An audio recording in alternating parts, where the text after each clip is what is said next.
Ventura County Transportation Commission local meeting. We are glad you are here this morning. We are going to call this meeting to order. It is now 9 o'clock. And so we will begin with our Pledge of Allegiance by Commissioner Long. Thank you. All rise. Hand over heart. Ready to begin. I pledge allegiance to the flag of the United States of America and to the republic for which it stands, one nation, under God, indivisible, with liberty and justice for all. Okay, we'll move on to our roll call. Madam Clerk? Vice Chair McQueen-Lejeune. Here. Commissioner Anderson. Commissioner Brogy. Here. Commissioner Crosswhite. Here. Commissioner Engler. Here. Commissioner Gorell. Here. Commissioner Halter. Here. Commissioner Lang. Commissioner Lavier. Here. Commissioner Long. Here. Commissioner Lopez. Commissioner MacArthur. Here. Commissioner Parvin. Here. Commissioner Tremblay. Here. Commissioner White. Here. Commissioner Regisford. Here. Thank you.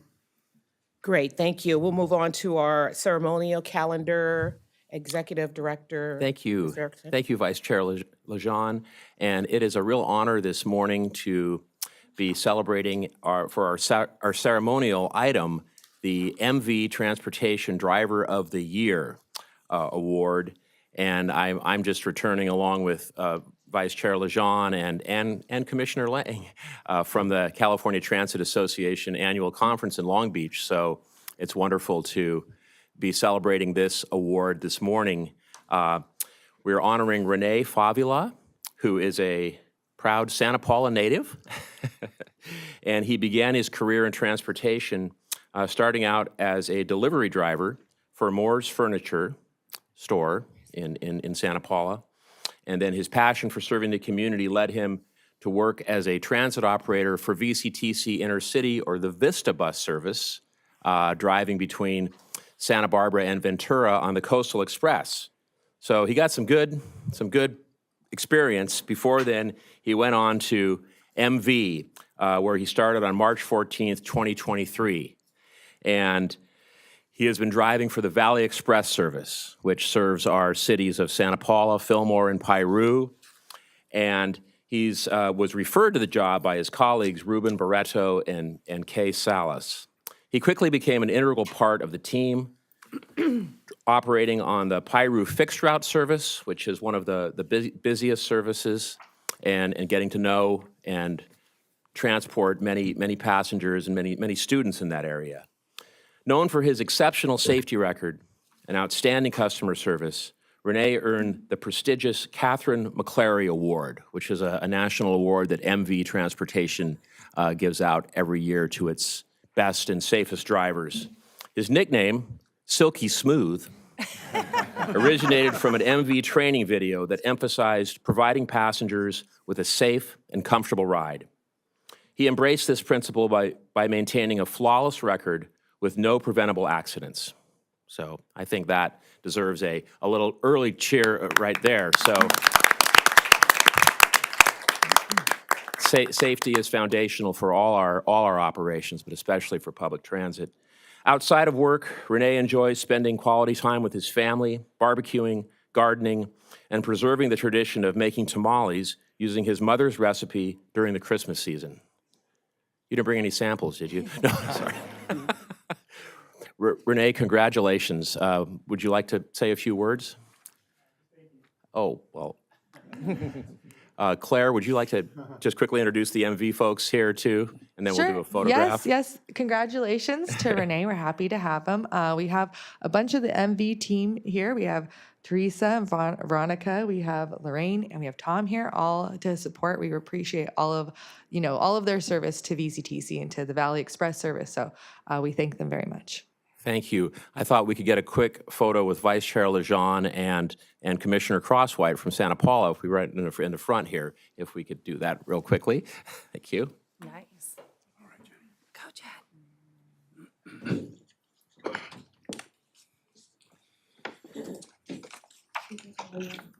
We'll go right back here.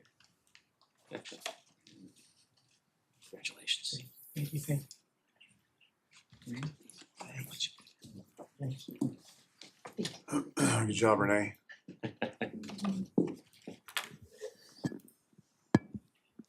Stay silky smooth. On three, silky Yeah. smooth. 1, 2, 3. Silky smooth. Thank you. Thank you. Thank you. Congratulations so much. Thank you so much. Thanks again.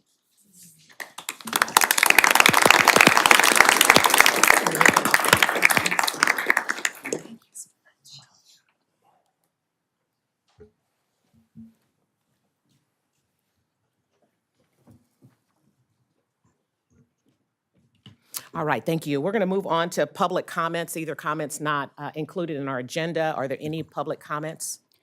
We do not have any public comments at this time. Great, thank you. We'll move on to the Caltrans report. Marlon, I think? Yes, good morning, Madam Chair, and commissioners and members of the public. Good morning. My name is Marlon Regisford, Deputy District Director for Caltrans District 7 Planning and Local Assistance. Just want to give a quick update on the Caltrans activities lately. First off, I'll just mention that our District Director, Gloria Roberts, gives her regards. She couldn't make it today, but I'm happy to be here in her place. As I mentioned, a couple things going on Caltrans side lately.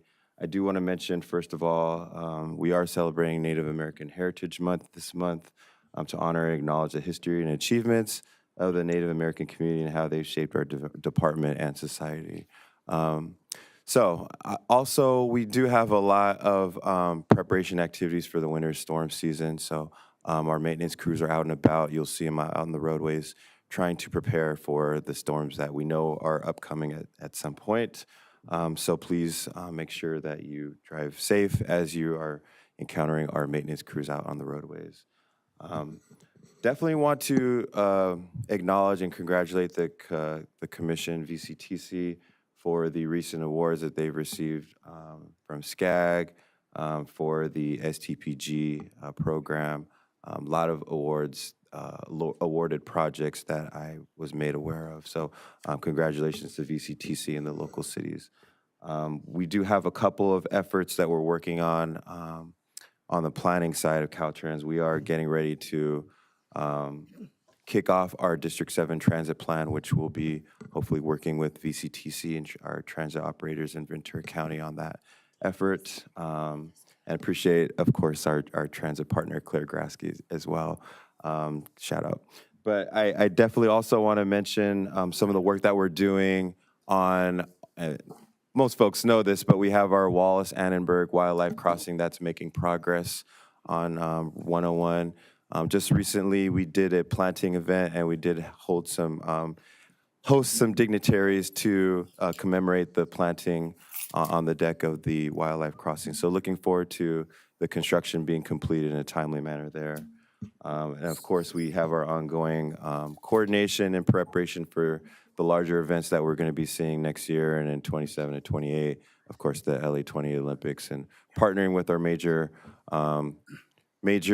transit operators and entities across the region to see what we can do to make that these events the best that they can be for Southern California. I do want to also mention there is a road closure that we have coming up in the county, and it is on next Wednesday, November 12th. This is in Somis on State Route 118. We do have a traffic control, one-way traffic control overnight, and this is going to be between Sand Canyon Road and Balcom Canyon Road in Somis, and this is going to be from roughly 7 p.m. to 6 a.m., and we're going to be doing roadway excavation. We did just put out a press release this morning, so we'll have that information on our social media, on our website, as well as on our Quick Map app. And if you guys don't know, we do have real-time traffic conditions that you guys can check out on our website, quickmap.dot.ca.gov. Also, we have the Quick Map app on App Store and also on the Android Play Store as well. So just want to call that out. And last thing I want to mention is just an early happy Veterans Day to all of our folks that served. And we definitely appreciate you and we acknowledge you and thank you. With that, I just would close our Caltrans remarks, and I'll happy to take any questions, and thank you again, Madam Chair. Great, thank you. Are there any questions? Yes. Commissioner Long first. Get the microphone on. Hi, good morning. Thank you so much for all the work that you're doing. I did want to follow up. My staff reminded me about a report. We're going to a follow-up report on the 126, and look forward to getting that from all of you. I think it's really important. I know Santa Paula, Fillmore, Piru really is looking to see how we can make that freeway a lot safer. And so any help that you can do with that, that'd be great. I do see, I was going to mention on the item 10P that we're going to hopefully do a grant study, but Yes. I don't, we're not patient. So anything we can do to get the safety on that road even better would be great. And please reach out to my office. Thank you. Thank you, Commissioner. Appreciate that. Oh, okay. Commissioner Tremblay? No? Okay. Laurel? Yeah, thank you, Madam Chair, and thank you for the report, the Caltrans report. One of the more dangerous places on PCH is on the south coast in the Ventura County side by Neptune's Net, where I know Caltrans is planning to start, I think, in December, a crosswalk, a lit and kind of a lit crosswalk essentially that flashes warning signs. And you mentioned road closures, and you probably don't know off the top of your head, but it would be good to get a report back on what kind of impact that'll have on PCH as they do that, and for how long that impact will be, because PCH really has been it's been a tough road for PCH the last 12 months. So any kind of feedback on the impacts to that while they start in December would be great. Thank you. Yes, thank you, Commissioner. There is a lot of work going on PCH, and we can provide you an update on the schedule for Neptune's Net for sure. Thank you. Any other questions? Okay, great. Thank you for your report. We're going to move on to commissioner reports. And before I ask for any commissioner reports, I have an announcement that I would just like to make to the body and to those who are in the room today and on watching as well. As our executive director mentioned, several of us, or a few of us, are coming back from the CTA conference, and we were pleasantly surprised that our executive director won the CTA Transit Professional of the Year Award for California's small operations. So we are so excited. We know he's doing a great job. So he's being recognized for what he's done, and I'm sure what he's going to continue to do for VCTC.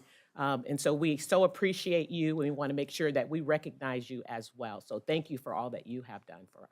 Thank you. Thank you. Thank you, Vice Chair Lejeune. It was a wonderful, flattering, and great kind of surprise to receive that.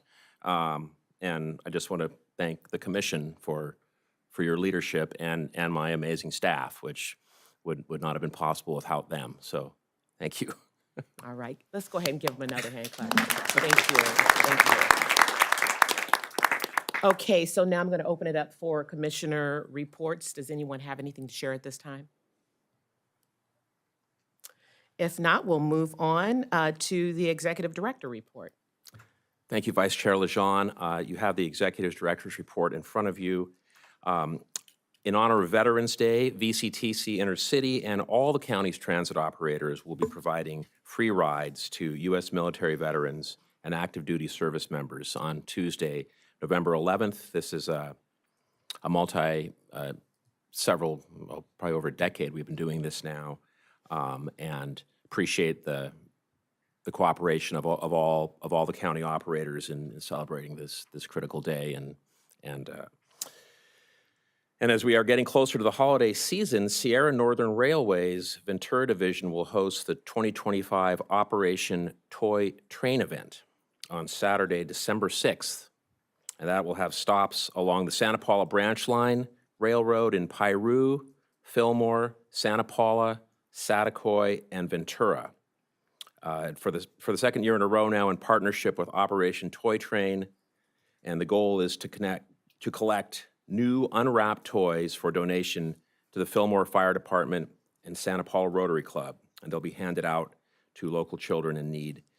Santa Claus will be on the train at each stop to meet and greet everyone of all ages who comes out.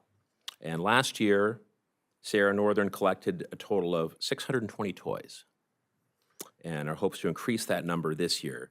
To volunteer, donate, or sponsor the event, please visit operationtoytrain.org, and the link is on your executive director's report. Please let me know. We'll also be sending out a notice of that on our website.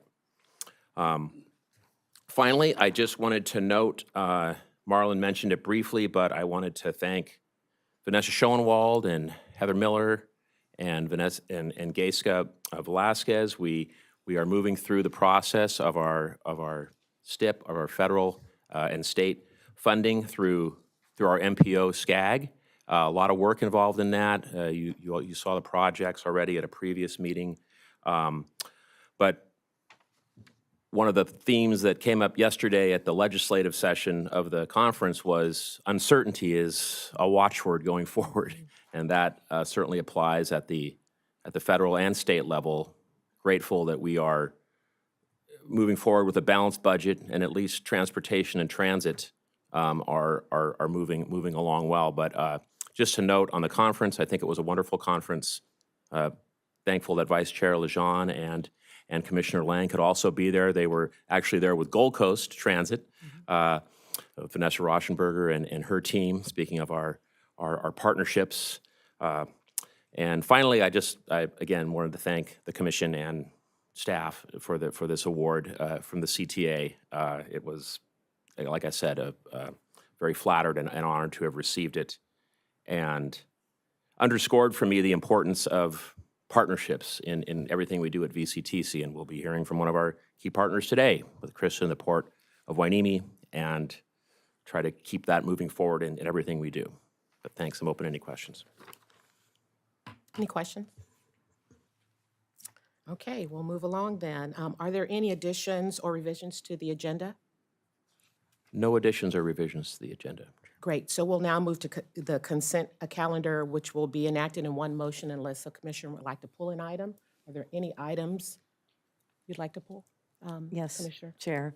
I just want to pull item 10B just to bring up the fact that many cities and the county have changed the period where I call it go dark, from it's now in July when we go dark, not August. So I think that could have some impact on attendance for that meeting if unless you want to consider swapping it, July and August. Just food for thought. I know that at our EDC meeting last year, we changed it because schools are usually, we kind of run parallel with schools. So I just thought I would pull that food for thought. Okay, any comments, Executive Director? Traditionally, we've always been dark in August, but it's certainly something we could take a look at and look at the alignment of all the city schedules and the county, and we'll confer with the chair and vice chair, and we can bring that back as an amendment item, if that's. Okay, great. So if there's no discussion, I'll ask the council, can we just pull that and approve the rest and not have the discussion and just move that forward? Yes. Okay, great. Thank you. Are there any other items to pull?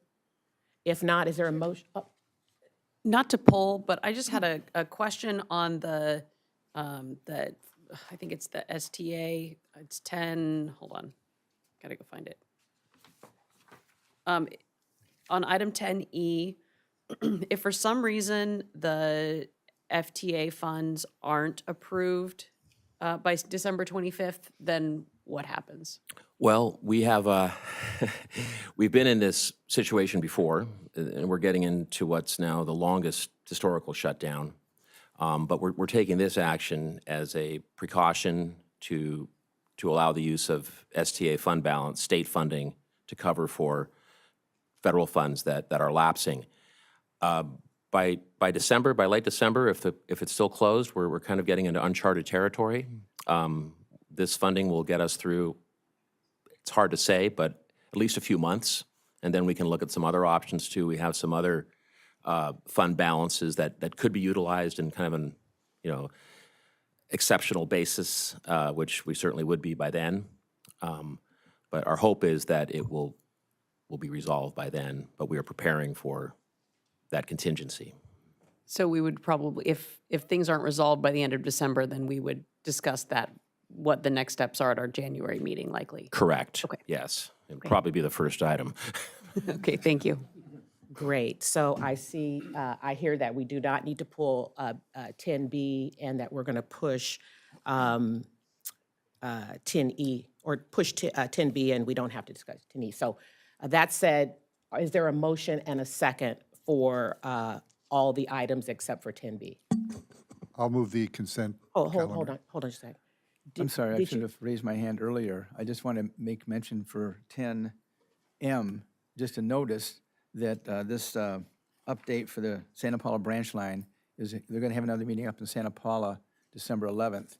And I just want to thank the staff for putting this together. I was at the last one, and Amanda and her staff are just, it's amazing getting all this information together because it's a major, major coup if we can get that through. So thank you again, Amanda and staff. Great, thank you. Is there a motion and a second to approve all items? I'll except for second. I 10B? think there was a motion.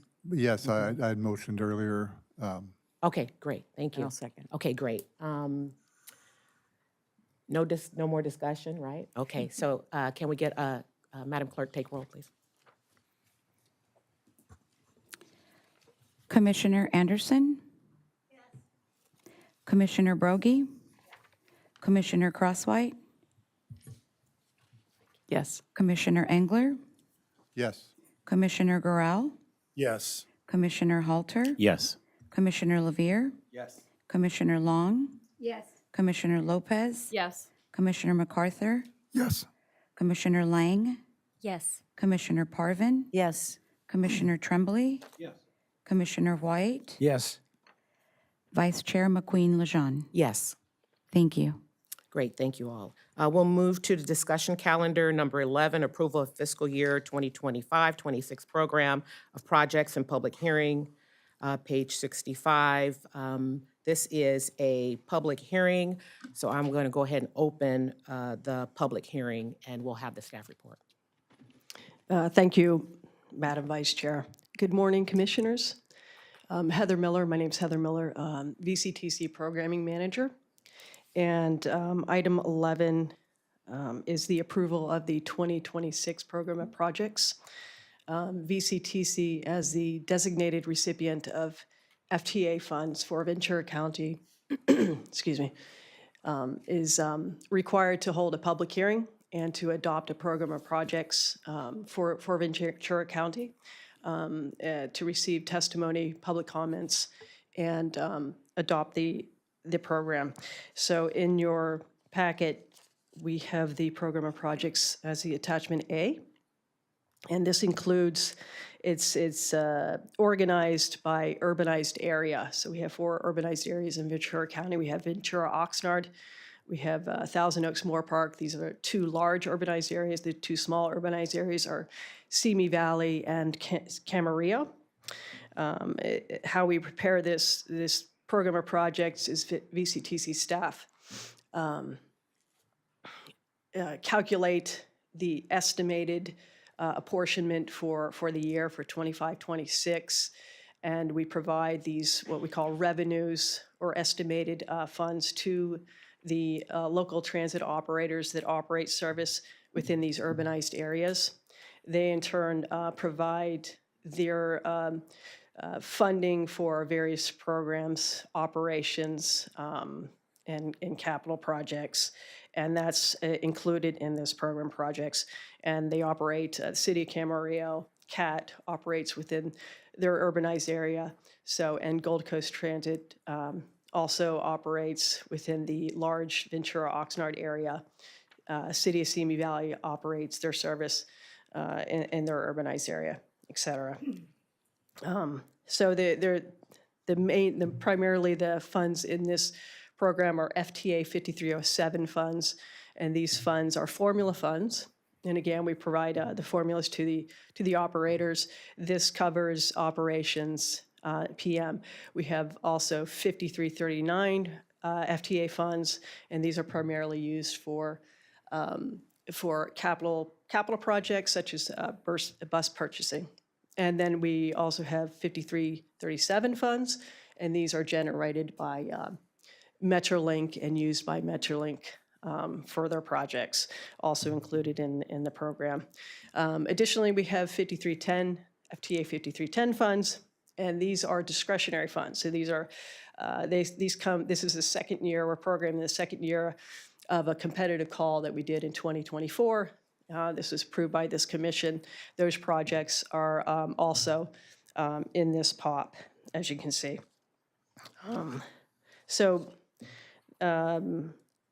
The Transit Operators Committee, Transcom, approved this POP in October, and that concludes my comments. And I don't believe we've had any public comments or testimony. Okay, so any questions for staff? Commissioners, any questions? No questions? Okay, so if there are no questions, we are going to close the public hearing. And is there a motion and a second to accept the report? Motion to approve, White. Second. Great. Any other comments? Any discussion? Okay, Madam Clerk? Commissioner Anderson? Yes. Commissioner Rogie? Commissioner Crosswhite? Yes. Commissioner Engler? Yes. Commissioner Gorell? Yes. Commissioner Halter? Yes. Commissioner Levere? Yes. Commissioner Long? Yes. Commissioner Lopez? Yes. Commissioner MacArthur? Yes. Commissioner Lang? Yes. Commissioner Parvin? Yes. Commissioner Tremblay? Yes. Commissioner White? Yes. Vice Chair McQueen-Lejeune? Yes. Thank you. Great. Thank you, Ms. Miller, for your report.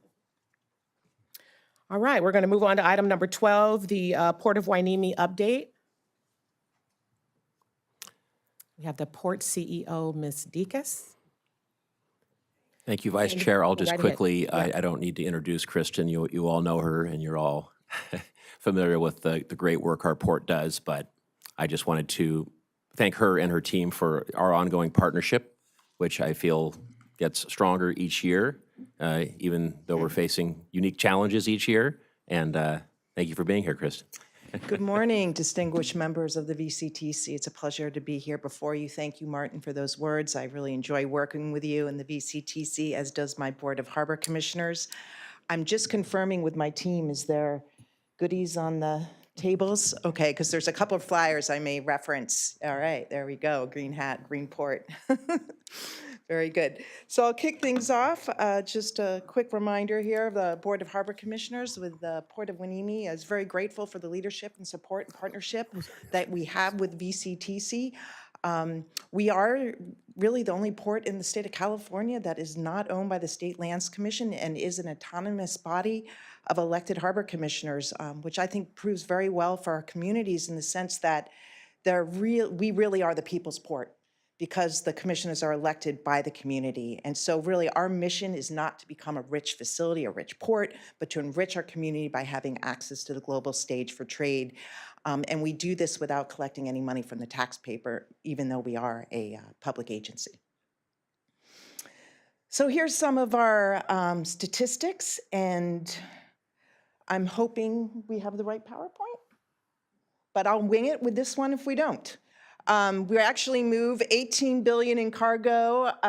We are the 16th largest container port, the 5th largest auto port, 4th largest container port in California, and 6th largest container port on the West Coast. Yeah, it looks like I have an old PowerPoint in here, Darren. I don't know what got confused, but I'll sort of go off it. We do move $5 billion in bananas. I mean, 5 billion bananas a year. This is a true fact, continues to be so. We also move a lot of blueberries out of Peru. It's peak season right now. And in fact, we're actually by value moving more blueberries than bananas. So given Hueneme is number 16, actually, when it comes to PSA numbers now, so this is a little stale. And we actually hopped over Boston, which makes me super proud because I came from the East Coast, ran the Port of New Bedford, so we're pleased to report the statistics that we're actually moving more containers in volume than the Port of Boston on the East Coast. And so I'm going to kind of tag team my two presentations here and just make sure I don't miss some of the highlights. We are chilling with the big boys, as we call it. The ports of Los Angeles and LA are obviously much bigger complexes than us, but when you look at our footprint in refrigerated cargo trade, we actually move more refrigerated cargo than the Port of Long Beach. So I think that really makes a statement and testament of what a big player we are and how we dominate in the sector of refrigerated cargo for the United States, reaching over 15 states, and also now working really hard on an export project. Now that we're so strong in the container business, we're really working to build a service here to support our ag and move the exports out of Ventura County, not through Los Angeles, but their home port, get that market share back. So I've been meeting with the CEO of Sunkist and some other really big players in our county and are very optimistic that hopefully a year or two from now, we are the home port for ag in our Ventura County. Okay, not sure that's still true. Unfortunately, I'm not sure we'll have to get a kind of refresh on numbers with changes in EV mandates and things like that. It's sort of interesting. I will just kind of share some interesting information as I see different slides here. But if you've been watching the news, and I think you've seen a lot of these trade deals, and in Georgia, one of our largest customers, Glovis, is actually building a plant. And because of former EV mandates, those were all dedicated to the manufacturing of EVs. And so that plant is going to still continue to produce 500,000 electric vehicles a year. So it'll be interesting to see how the U.S. consumer responds to that quest that's being performed by Glovis. And we do still see quite a few EVs coming. We're seeing some other interesting new cargoes come just in the state of developing and evolving technology. In AI in particular, we're bringing in these huge casings that are covering batteries for the deployment of these huge AI computers in Tennessee. So that's been some new and exciting cargo that's kind of drumming up some revenue for us. I think I mentioned this, but you're pretty familiar with this, but this is a snapshot of all the different types of commodities that do come through the port. It remains to be consistent produce and exports on the same side. We do move a lot of apparel, believe it or not, and our top export is potatoes from the Pacific Northwest and apples. But again, we're really trying to accelerate this export project working with our local growers. Unfortunately, I don't have the right slide up here because this is something I did want to share with you because it has the tariffs.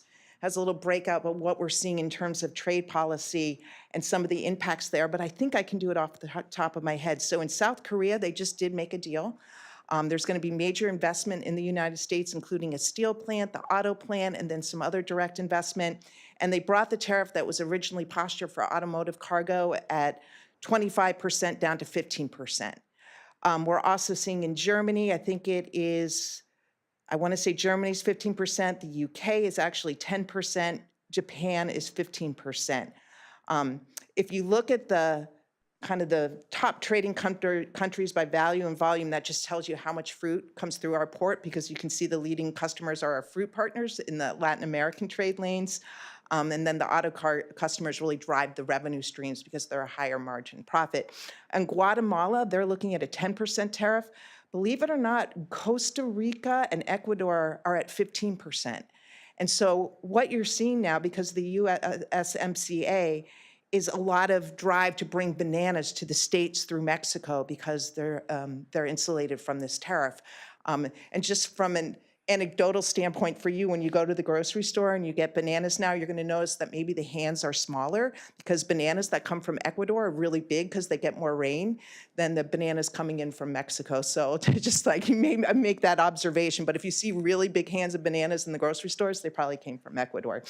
But they are facing tariffs, and I do believe that those are going to be passed on to the consumer, but in a low margin commodity that's pretty inelastic to trade. I think consumers will continue to buy them, and they're probably going to have to spend about 4 or 5 cents more per banana. It's kind of what we're seeing happen.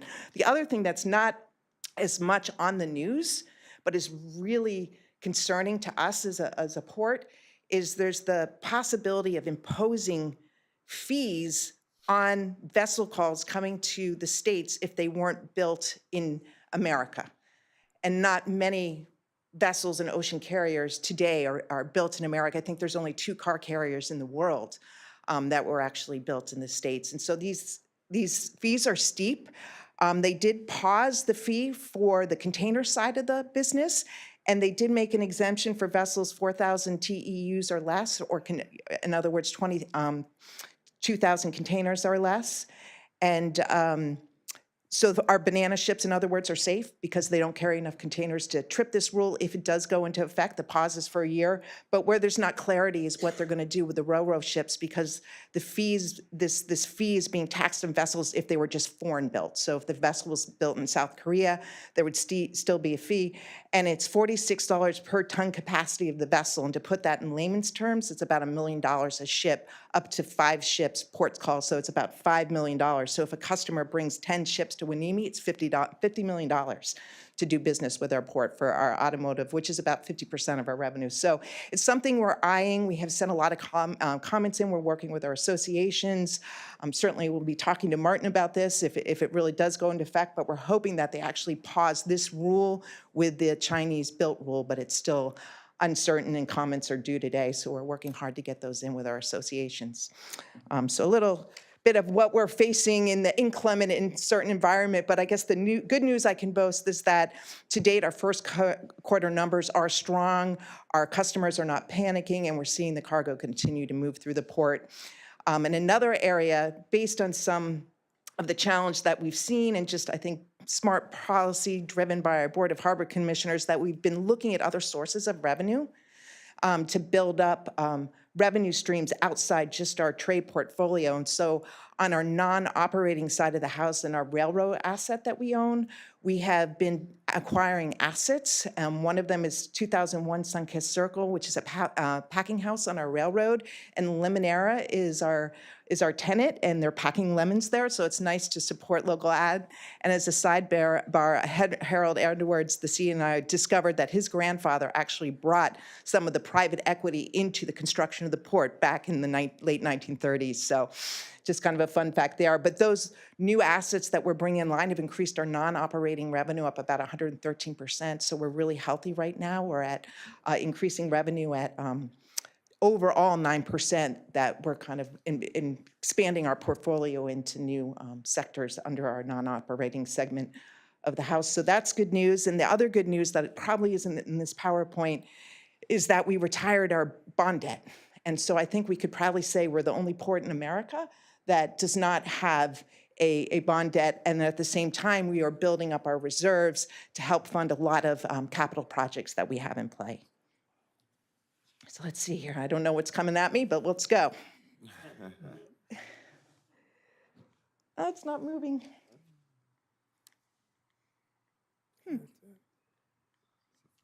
I don't know. I can just work off this. So just a couple other stories, just in talking about the performance numbers. We have grown our automotive cargo over the last decade by 80%. Our container business is up 74%. And as I just mentioned, our non-operating revenue is up 113%. I mentioned, and I did speak to the tariffs and the shipbuilding rule. We are building relationships with global partners around the world. And despite some of the discourse going on, climate change, no climate change, we continue to build bridges with global partners around robust MOUs for green corridors with our foreign trade partners. There's a lot of action happening now at the IMO, as to what the future will be. A lot of efforts around greening our whole industry in the global conversation. So we just had the Port of Chiapas. I know the mayor of Oxnard joined our team yesterday to talk about business development opportunities and growth for markets in Mexico, as well as growth for markets here in the States, and kind of how we can build partnerships. So we have these with the Port of Bolivar, Ensenada, Paita, Quetzal in Guatemala, the Port of Pyeongtaek, South Korea, Port of Yokohama, Japan, and then also with our customers, we're working together to build these MOUs around going to a lower emission future with Hyundai Glovis, NYK lines, and our big customer, Wallenius Wilhelmsen lines. A reminder on our joint use agreement with the Navy. We have a wonderful relationship there, and when they're not deploying certain assets for military uses, we can use those assets for commercial use. And what we do is, instead of paying rent, will give 40% of a revenue stream from a transaction on the military side into, and we'll put those funds into a restricted account. And then as that funding accrues, we will invest in the local military and we'll use that money to build for the Navy. We have a customer over there, Glovis, that has 90 acres, and they do the same thing. They don't pay rent, they pay an infrastructure. So collectively, we've done about $90 million worth of investment in the local military. So it's just a really profound public-private win. And we're very fortunate to have such a wonderful relationship with our local Navy. Kristen, if I could just jump in, we're hoping to get your current PowerPoint up here. But Okay. in case we just have a minute, I, again, just wanted to acknowledge, it was just a couple of years ago where, I think you had a nearly record-setting amount of grants that you got for the port. It was over $100 million. We achieved almost $100 million in state grants too. But it just really want to point out how fortunate we are to have the port, because when we do our grant making for these very competitive transportation grants, having the only deep water port between Los Angeles and San Francisco really helps us in our applications, and even just recently the TSEP funding we got for the Hueneme Road widening, which we've shared with our commission here, is really, we didn't think we were going to get it, and I really think it's our relationship and track record that helps us achieve those grants, and hopefully that we'll have more of those opportunities going forward. Yes. But it takes a village, and certainly partnership is key to our mutual successes. So thank you for those remarks, Martin. We did just adopt our strategic plan in January. So now we have a 10-year horizon outlook. It was a very open and transparent process. We had 6 different workshops. We did them in English, Spanish, and Mixteco. We had over 500 surveys performed and did 50 interviews to really make sure it was a very open and transparent process. Of course, it's a dynamic document. As things change, we're happy to make appendices and talk to the community and grow together. So that was very successful project, and we're proud to have a visionary document moving forward. On the economic front, our GDP outlook is very strong for the port. We continue to outperform the overall GDP of the county, so it just kind of impresses upon us all how important trade is to the backbone of our Ventura County economy. And with our growth, other exciting things happen. We're able to really churn and foster economic prosperity. So on that front, our job growth over the last decade for trade-related jobs is up 144%. Overall tax revenues going into our communities are up about 224%, and overall economic activity is up 150%, which yields a $2.8 billion economic impact for our county and creates 25,000 trade-related jobs. There is a slide in here. We'll make sure you all get copies of the PowerPoint, but you can see how those tax dollars get infused into your communities from the commercial operations of the port. So it's just a breakdown, what money goes to Oxnard, what goes to Simi Valley. It's kind of nice to see how the port's contributing to everyone's economy here in the county. On the job front, we do about 3,500 indirect jobs, and what's important and somewhat impressive about that is that 95% of the people that work at the port live in the county. So we really are a local employer, and the jobs created by trade are very high-paying jobs. So the average recently that came out in the AAPay survey for port work is around $94,000 a year. So these are good-paying jobs that support families, and many of these jobs you don't need a college education, so you can go right into being a longshore, whatever the different opportunity may be. In fact, our longshore pool has grown from 280 jobs to over 560 jobs. So we're seeing the creation of union jobs on top of the jobs that are in the private sector and the port sector. In fact, at the port, we've just a kind of small story, but it kind of tells what's going on. We've gone from 30 to 50 positions at the port. In terms of infrastructure improvement, yes, Martin, thank you for the leadership of this board and everything you do to help bring the bacon, if you will, back to Ventura County. We have about $205 million in working capital. Thank you to Caltrans and the leadership at CalSTA for helping administer our $80 million PFIP grant, our Port Freight Infrastructure Program money that is modernizing our port.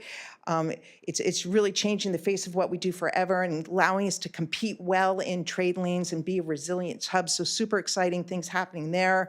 It includes electrification of our port too. So we continue to march forward with the mission to be zero emission by 2030. We're not moving away or steering away from that goal. We do have a $43 million grant from the EPA, and that is going to be buying all US-made equipment, and so we'll be converting about 95% of our handling equipment to electric equipment, and that's a dance, right? Because you have to do things very differently. We want to make sure we can still run our port. So there's a lot of like technical analysis going into this. How do you do opportunity charging, making sure we're working very closely with SEC so we have enough grid capacity and all those sorts of things. So there's a lot of dynamic conversations happening, but we're optimistic with all the stakeholders that we're working with that we're going to be able to have a zero emission port when it comes to cargo handling equipment by 2030. So exciting things happening there. And again, a lot of this electrification couldn't happen without the leadership and support of VCTC. You are bringing $15.9 million to our infrastructure projects on top of the $80 million grant that we got from PFIP. You're also helping us just get the assets from electric vehicles and everything else. So thank you for your support and participation in our efforts to move to the greatest and best in equipment and technology. And I can tell you the longshoremen are very grateful too. They like driving clean, green equipment, and it's very good for their boots on the ground public health. When we build with our project labor agreement, so we have a wonderful relationship with our trades. We've created over 2,000 trade jobs, and this has been somewhat rewarding because maritime construction is a little bit different, and this working capital that we have now enables us to really build a talent pool here locally for our trades in maritime construction. So it's nice to see that grow and mature, and then other communities can take advantage of it. By example, Ventura Harbor has to dredge every year. So now we're building that base of talent so that those jobs go to the people that live in our county. I talked about that. I had a really cool video from Senator Schiff. He came to our port and we were able to talk to him a little bit about trade policy, but he also was really impressed with our efforts around decarbonization and emissions reductions and everything. So when you get a copy of the PowerPoint, please be sure to take a look at it because it's neat just to sit in a car and take the senator and his wife. Here we go. I think I can just jump to the video. If it will move. It would be, I'm not sure the number of slides. See how pretty it is? It's all good. I have no problem winging it. Yeah. So, yep. That's the infrastructure. That's thank you for the funding. That's building the local jobs. That number is wrong. It's actually 2,000. And here we go, if we could play the video. Good timing. It'll work. Oh, it's quiet. Well, anyways, he is saying very nice things. I promise. What an important driver it is of the regional economy. He is, but it was also just all the pretty steps neat they're to meet with our towards senator and have. Oh, here we go. All the steps they're taking to reduce emissions. It's a model just, I think, for ports all around the country, and one I hope that others will follow. So that was a fun day. It was a neat day, and I believe you joined us. I talked about our EPA grant. Maybe we could jump to I don't think I have control. Oh, I do. Okay. So this is neat infrastructure. I believe some of you joined us on this occasion. We had a press release recently, or a press event recently, but these are called stacks barges, emission control barges, and they actually put a bonnet literally over the stack of a ship. They suck in the emissions. It's like a big catalytic converter, and then it reduces the emissions from the ship by 95% while it's at berth, gets rid of the PM and the NOx. So we have 2 of these assets, and there are only 8 in the world, so it's exciting to be on the cutting edge of technology and using this. I don't know if you saw in the news recently that a bunch of containers fell off a ship in Long Beach. Did you see that? Well, they fell on a stacks barge, and there are 3 people that crew that barge. So it was just fascinating and fortunate that no one was injured. But they did take one of our barges to Long Beach to replace the one that's broken. So ours is supposed to come back in December, so we'll be 100% again. But in the interim, and I think most of you are aware, we had a horrible storm and we lost our shoreside power, so we're continuing to rebuild that system, but it's not going to come online for a couple of years. So it's really important that we have these assets to make our vessels zero emission at birth. Hats off here to our community team, Poss and Adam, but they work hard to make sure our community is informed, and we have a website called portcaresaboutair.org. Please visit it. We collect data with APA reference grade monitors in different parts around the port and around the community, and we showcase that data. It collects the information every second, every day, so it really tells a story about air in our county. So we encourage you to look at those numbers. On the community front, we continue to be the people's port, so it's really important to us to invest back. We do about $370,000 a year in sponsorships. We contribute, I guess I do have control. I forgot that I don't have control here. There's Port Cares About Air, if anyone wants to take a picture of the QR code. And this is our community slide. But our customers have been very gracious, contributing bananas to our food drives. We're actually going to be doing a turkey drive on Thursday, the 13th, for military families and vets at the port. And then we're going to be doing an outside the gate community drive on the 22nd. And Poss can get you all the details on that. She's working hard on those. We do about 2,000 visitors a year in tours, so it's so fun to see the elementary school kids, our high school kids come in. We have our global trade and logistics class. We have cohorts of about 30 kids now coming in, or students coming in, and the excelling students get paid internships with the port, and they learn everything about career paths in the maritime industry. So that is continuing to be well received. And then there is a flyer on your desk around our speed program. And just wanted to point out, this is part of our PFIT program, so thank you very much to the state and Caltrans for their leadership for doing something. It's a little different to do MOUs, workforce development, when you're used to doing MOUs and contracts on construction and paving roads. So it's been wonderful to work with Caltrans on this project. But if you look at how the money is getting invested, it's really a holistic look at the family and bringing up the whole ship, if you will. So the CSUCI part of our program is working with their business school and getting apprenticeships and the sort.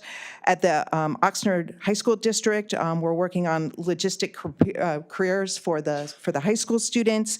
At Rio School District, we're working with 5th through 8th graders, and it's an ECL-based program that parents can participate in as well after school. The Ventura County Community College District is a logistics certificate to help students access jobs in trade. And then we're also working with our trade partners to build up training, ECL, as well as career path development. So it's really a holistic approach with this $2 million grant that we got from the state. And we're in the middle of launching all these MOUs, so we're going to move into implementation. So good things happening there. Anyone go to our banana festival? I think I saw some folks there. Best year, we had 13,000 people come out this year, or 14,000 actually, yeah, when they did the count. So this has become an attraction, so we're excited to open our doors every year to a community so they can learn a little more about a working port, get on a ship, get out in the water. FathomWorks continues to thrive at the Port of Hueneme. It's our partnership with the EDC, with the Navy, with Matter Labs. Some big projects are starting to come out of that. Battery Street got a big gig with the Navy, and so we're seeing some of the technologies getting incubate there, mature, and help support our local entrepreneurs. And of course, this is a picture of the Lego First that we have, where 2,400 high school students come in and do a robotics competition every year. It's the regional ones, and then they go on to nationals if they win, and then on to world. So we continue to be the host of that. And then just some closing slides on the wonderful partnership that we have with VCTC and Martin's leadership and all of your leadership here in the room today that's moving transportation forward in Ventura County. We worked closely on a freight study, learned a little bit about the trucking impacts of the port. If anyone wants trucking numbers from the port, we count them every day, how much trucks move through the port, and we have to share that data with the Air Resources Board. But what we have learned from this study is we're about 0.6% of all the throughput in the county and about 23% of the trucks on the trade corridor. So those were some of the facts that came out of that study.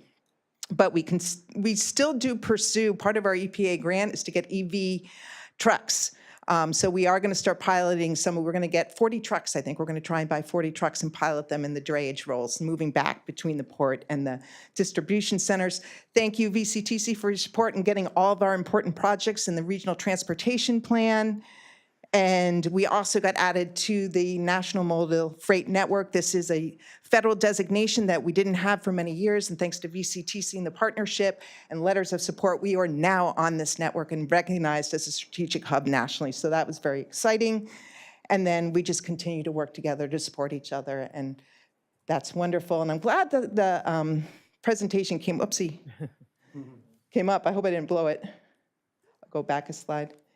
Go back into it, because this is sort of a fun way to close. Let's see if we'll go right in. So this was in 1937 when they were going to do groundbreaking to build the Port of Hueneme, and you can see all of the different partners and many of us that are here in the room today, our local ag community, our local chamber, our sheriff's department is in here. So it's just kind of neat to see that we continue to have all these different partnerships in support of transportation and one another. The sun-kissed float. There's our sheriff.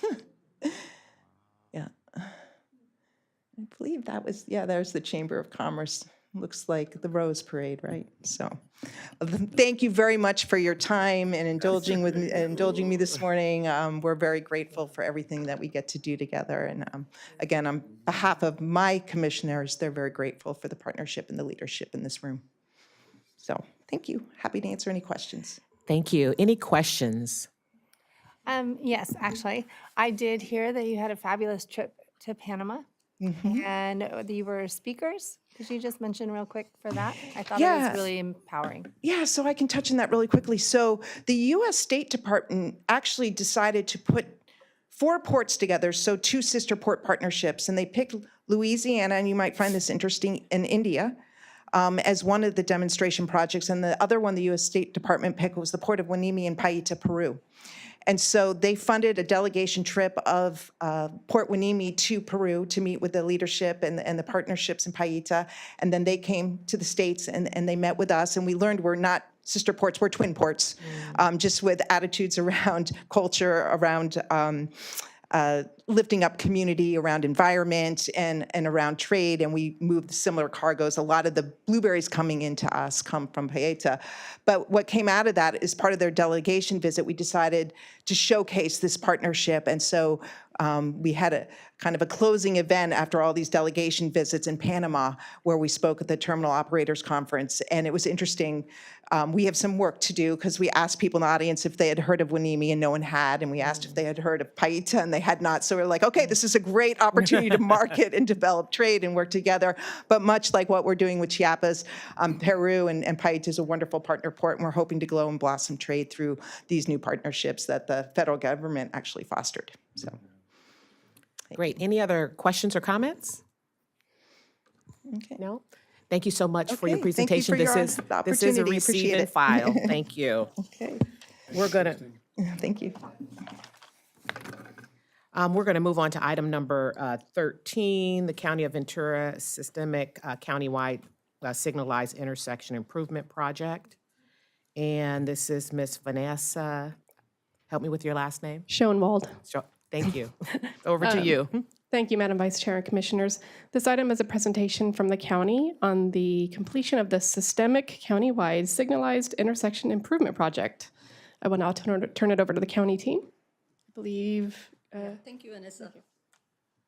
Good morning, Vice Chair Lejeune, Commissioners. My name is Anita Balin, and for the record, I'm the Director for the Roads and Transportation with the Public Works Agency. So I'm briefly introducing my team here. I have Gianfranco Lori, who is the Design and Construction Team Lead. He's a Deputy Director. And then Project Manager, who's Cody, who will be doing the presentation. And we have Matt Litvinus at the back, who's a traffic engineer. And this was a really exciting project for us. And, you know, we're grateful for the grant and for improving the safety at the intersections. With that, I'm going to hand it over to Cody. Come on up. Thank you, Anitha, and good morning, commissioners. So I want to provide a little bit of background on the project. Back in 2019 and 2020, the county worked on and completed an updated local roadway safety plan, which studied collision data and trends throughout the county's over 540 centerline mile roadway network from the period between 2015 and 2019. The local roadway safety plan also identified and recommended mitigation to reduce the potential of major and fatal collisions throughout the county's unincorporated service area. So some key findings from the LRSP. First, it was apparent that there was poor nighttime visibility at signalized intersections throughout the county's entire service area. There were also a large volume of rear-end, broadside, and head-on collisions at signalized intersections within the county's service area. Of 294 that were documented at these intersections between 2015 and 2019, 162 were rear-end collisions and 89 were broadside or head-on collisions over a very short period. The LRSP also noted that the county had outdated active transportation and signal facilities, had limited traffic signage, and recommended a systemic approach to safety improvements throughout the county's entire service area. So the county used the recommendations in the LRSP to scope signalized intersection improvements throughout the entire county service area and submitted an application for HSIP Cycle 10 funding during the call for projects. The county was subsequently awarded $4.9 million in HSIP funding, and the project was advertised and ultimately awarded to the project's sole builder, Crosstown Electrical and Data, for $6.8 million back in December of 2024. The additional funding required for the contract was provided from the county's road fund. So now I want to talk about the fun part, what we actually did. The county took the recommendations of the LSRP and did take a systemic approach to improving road safety within our service area, completing improvements at 44 intersections throughout the county, as you can see in the site map displayed on the right. So first, to mitigate the risk of and reduce the concentration of rear-end collisions at signalized intersections with high approach speeds, the county constructed high-friction surface treatment at 22 of our intersections that have approach speeds of 35 miles per hour or higher. The methacrylate epoxy with embedded high-friction aggregate provides skid resistance for vehicles that are approaching intersections at high speeds and significantly reduces the time required for a vehicle to stop at an intersection approach. The county also installed video and radar detection cameras at 22 intersections to replace existing loop detectors. These cameras use advanced dilemma zone detection, which you can see at the bottom left of this slide, in lieu of traditional loop detection to reduce delay and crash frequencies. VDS systems are more responsive and reactive than traditional loop detection, since they more effectively detect approaching vehicles and can adjust phase timing to extend green times, for example, when vehicles are approaching at high speed and will otherwise encounter a rapid phase change with an adequate time to slow down. To mitigate the safety risk from poor lighting at the county signalized intersection, particularly during power outages and other signal failures, we installed high visibility retroreflective backplates as well. The plates are painted a dull black for contrast and have diamond grade retroreflective tape at their borders. During power outages and other signal failures, these plates ensure intersection visibility for approaching vehicles and significantly reduce the risk of collisions at remote intersections that already have poor lighting, like many of those in the county service area. I want to note as well that this solution is not only very cost effective, with new plates typically between the range of $100 and $200, but also very effective in practice as well. Recent data from the Federal Highway Administration estimates a 15% reduction in total crashes at intersections with retroreflective backplates installed, and some studies show a reduction in excess of 40% in collisions at rural intersections with poor lighting and high approach speeds, like many of those the county maintains. The county also upgraded pedestrian and cyclist facilities at our intersections to comply with current state standards, including installation of directional arrow push buttons, ped notice placards, and programming of new electronic voice messages. Along with installation of new Q-free controllers and modems to replace our ancient pre-existing dial-up controllers that we had at a lot of our intersections, the county's been able to complete one of the most significant upgrades to our traffic management system, implementation of the Q-free kinetic mobility program. This program allows the county's traffic team to monitor and control traffic signals remotely, rather than having to deploy technicians to the field to monitor signal function or make routine adjustments to signal facilities. The county also built a new traffic management center to help us fully utilize the tools available to us through the new Kinetic Mobility Program. And with that said, I'd like to show a short demo of some basic functions of the Kinetic Mobility Program that we've implemented.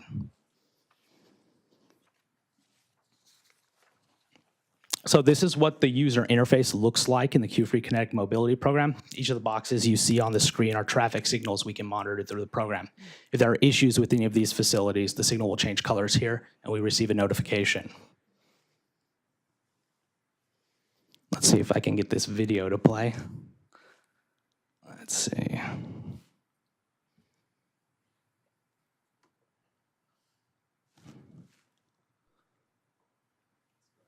It's playing.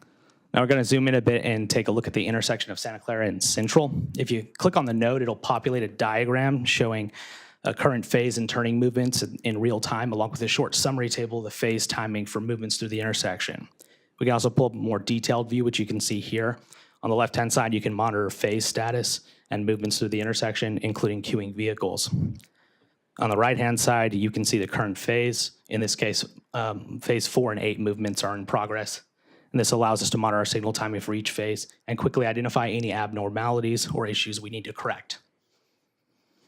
You can also see the phase change. It just went to yellow and now red. And then it's going to change to the phase 1 and 6 movements. Additionally, in our controller configuration, we can actually review and update our signal timing plans as well remotely, rather than having to go out to the site and actually do that. And deploying technicians takes a lot of time. So this is saving us a lot of time and a lot of resources of the county. Now, I want to note this demo only scratches the very surface of some of the capabilities of the new Q-Free Kinetic Mobility.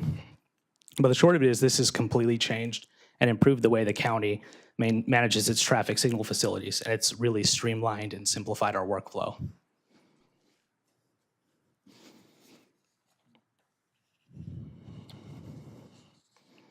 So I want to talk about some challenges that we had.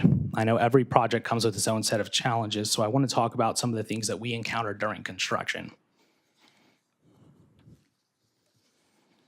So one thing that came up pretty immediately, the project was scoped to include upgrade and replacement of signal backplates at our intersections with the retroreflective backplates I described earlier. Now, the county owns and maintains a lot of old facilities from various manufacturers, and that includes 4 manufacturers that are no longer in business and no longer make signal head hardware at all. So upon reviewing these backplates, it became immediately apparent to us that these older style backplates had proprietary configurations and they were mutually incompatible with each other. It also became quickly apparent that the universal backplates that we had scoped out for the project were not in fact universal and could not safely be retrofitted onto our existing vehicle heads. Replacement backplates could not be procured except by custom fabrication, which would have been cost prohibitive. So the county's solution to this issue was to hire a signal restoration specialist. We reached out to a couple of other local agencies who've done a similar thing because they've had the exact same issue we have. And they've been very successful in utilizing the vendor that we selected. So we came to this, as I mentioned, we came to this solution after a bit of research, and there are a couple of benefits to it. Namely, it's a fraction of the cost of doing custom fabrication, so that's a huge benefit. And the work can be completed quickly and at night to reduce our impact to the public. The reason being, we can actually paint them in the air. We do not have to actually take the plates down in order to do this. So it significantly reduces the public impact. And I want to note as well that the county does, in fact, intend to replace those back plates eventually, as we had originally planned to as part of the project. So another issue that came up, our project called for high friction surface treatment on high speed and high traffic volume arterial corridors in the county service area. Then they also serve as major trucking routes. And with HFST applications, aggregate shedding and adhesion is always an issue. And that challenge is exacerbated in arterial corridors with heavy trucks, high speeds, and high ADTs. As such, our inspector and project engineer did careful QA/QC on the project HFST application and made sure our contractor resolved some wheel path and approach shedding that was observed at several locations, including the one you see on the top right. The last challenge I wanted to talk about was troubleshooting, installation, and setup of our new equipment. The installation and configuration of new video detection systems, controllers, modems, and our new Q-Free system was really delicate work, and it had to be done carefully to ensure our new traffic management systems would work. The setup required months of collaboration between the county's traffic engineer, the county's IT staff, product vendors, and the county's contractor.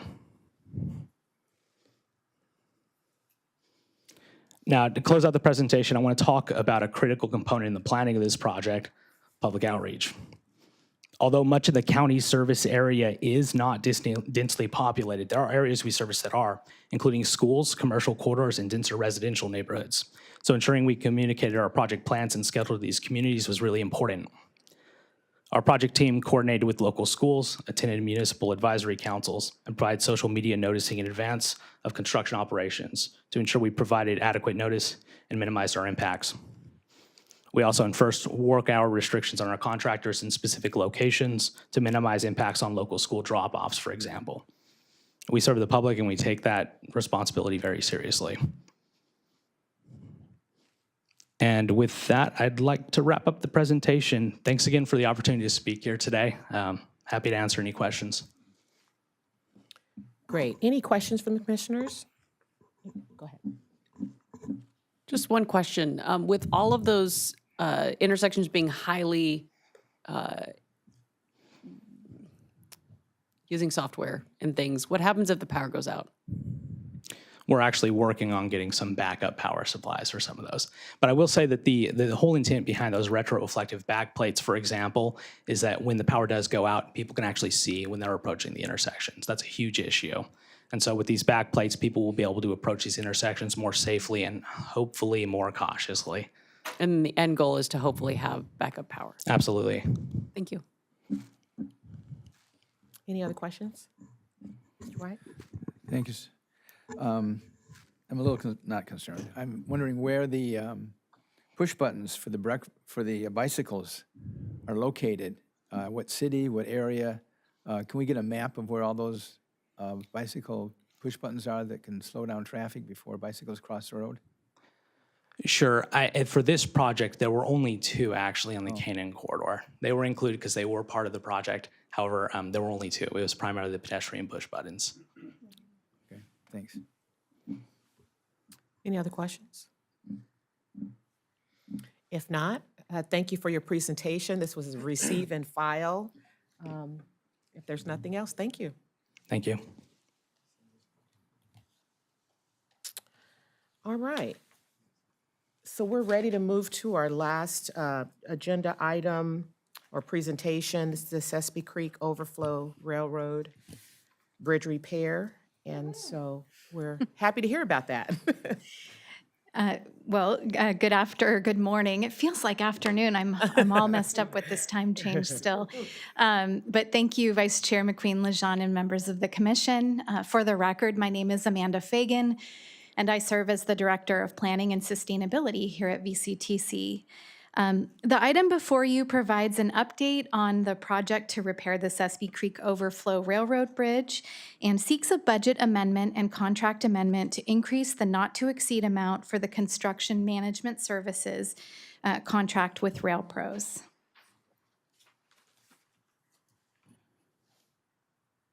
I'll start with just a very brief background reminder of where we came from and where we're going. The Santa Paula Branch Line is a 32-mile multimodal corridor with 29 miles of serviceable track. The short line railroad connects to the Union Pacific Main Line at East Ventura and Montalvo Metrolink Station in the city of Ventura and continues through the cities of Santa Paula and Fillmore to unincorporated Piru. The branch line is an active short line railroad that fosters economic activity through freight and tourist and excursion rail service in the Santa Clara River Valley and preserves the corridor for a future trail and passenger service. One of 37 bridge structures on the branch line, the Sespe Creek Overflow Railroad Bridge is located just west of Fillmore and adjacent to Old Telegraph Road Bridge. The railroad bridge was constructed in 1969 and has a total length of 450 feet with 14 feet of vertical clearance and consists of 15 spans just shy of 30 feet each. A series of atmospheric river storms occurred within Ventura County in December 2022 and January 2023. The period of heavy rain and winds saturated the ground, leading to flooding across the county and necessitated major emergency protective measures, road closures, and evacuation warnings and orders. On the early morning of January 10th, 2023, heavy rain, stream flow, and debris accumulated during a series of storms and washed out 3 spans, or approximately 90 feet, of the Sespe Creek Overflow Railroad Bridge. The line was taken out of service as the rail and rail ties were suspended between abutment 1 and bend 4. Reconstruction of the impacted bridge section is necessary to resume safe rail operations. Then in February of 2024, the approach to the railroad bridge sustained additional damage during a series of storms, resulting in approximately 50 feet horizontal and 30 feet depth of additional lost earth and rock behind the west abutment of the bridge. Old Telegraph Road also sustained damage during the storms. The eastern third of the branch line is disconnected from the main line, which includes the Fillmore Rail Yard and the city of Fillmore, where tourist and excursion rail service and television and film production have traditionally been important to the local economy and to the community identity. Freight rail customers, both current and potential future customers, have also been disconnected from the remainder of the branch and main lines. Following the additional damage sustained in February 2024, it was determined that emergency repairs were needed to first stabilize the embankment behind the west abutment of the railroad bridge in preparation for bridge reconstruction and to prevent further loss of property. Under a Regional General Permit 63 emergency permit from the Corps of Engineers, work to stabilize the embankment to prevent further erosion and loss of railroad right-of-way was completed in October of 2024. The suspended rail and railroad ties were removed, and H-pile wall was constructed and riprap was placed to stabilize the bank. I'm going to skip over all of the details of the environmental permitting because the history is long, but the background is included on the slide. But I'll just mention that VCTC received a Regional General Permit number 63 verification from the Army Corps of Engineers on August 21st of 2025. And this completion deadline was originally December 31st of this year. But as of Monday, that deadline was extended through February 28th, 2026, through a recertification that we received earlier this week. By way of an update on the budget and FEMA public assistance status, the fiscal year 2025-2026 program budget includes funding for the estimated costs to repair the bridge using state transit account revenues. We're also continuing to work with FEMA and Cal OES to pursue obligation and reimbursement of eligible project costs. Funding for permanent repairs to the bridge are pending large project review. That's currently pending with FEMA. And the final stage of that review is obligation. So we're one step away from obligation by FEMA as a Category C project. Funding for design and construction and also construction management services are included in the approved program budget in the consultant services category.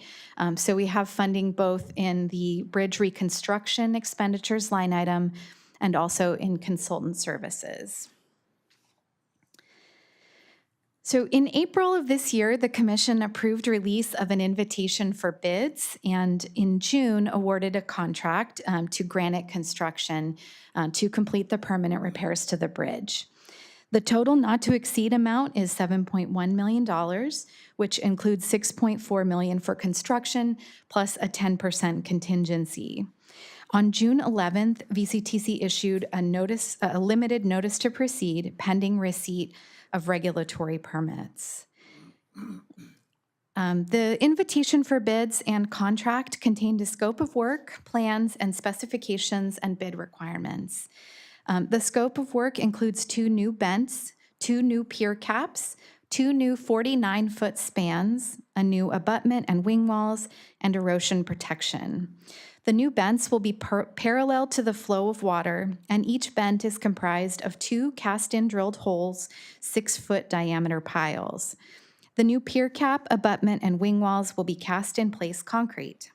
By lengthening 2 spans to 49 feet rather than matching the existing span lengths of 30 feet, an intermediate bent or pier is eliminated, resulting in quicker construction and reduced cost.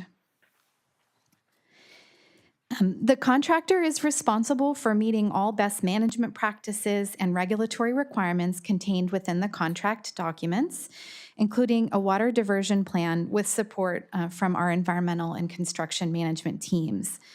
After the contract was awarded in June, the construction management and design teams worked with the contractor to evaluate alternative water diversion approaches and to refine a selected approach for inclusion in the regulatory permit applications, which were then submitted to the Corps of Engineers in early August.